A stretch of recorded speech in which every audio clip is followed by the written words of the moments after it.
সরকারকে 100 দিনের আলটিমেটাম দেন ইনকিলাব মঞ্চের আহ্বায়ক। সময় দিচ্ছি আগামী 100 দিন, এই 4 দফা যদি বাস্তবায়ন না হয় আগামী 36শে জুলাই এই শাহবাগ থেকে সচিবালয় ঘেরাও করার জন্য মার্চ ফর বাংলাদেশ কর্মসূচি ঘোষণা করছি। সমাবেশ শেষে আওয়ামী লীগ নিষিদ্ধের দাবিতে বিক্ষোভ মিছিল বের করেন তারা।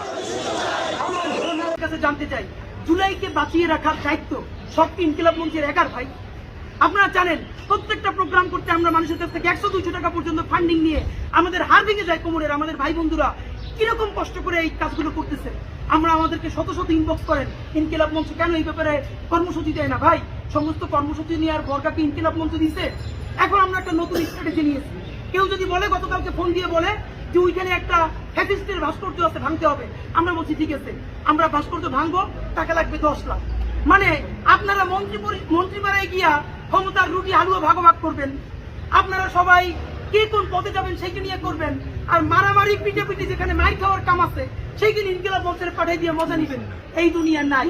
যদি ভাঙ্গা লাগে তাইলে কার কত কন্ট্রাক্ট লাগবে বলেন? কত বড় ফ্যাসিস্টের ভাস্কর্য ভাঙ্গা লাগবে তার উপরে কন্ট্রাক্ট নিয়ে করবো। টাকাই যদি খাই তাহলে প্রকাশ্য দিবেন, ওকে ঘোষণা দিয়ে খাবো। এখন পর্যন্ত যেহেতু 1 পয়সাও খাইনি।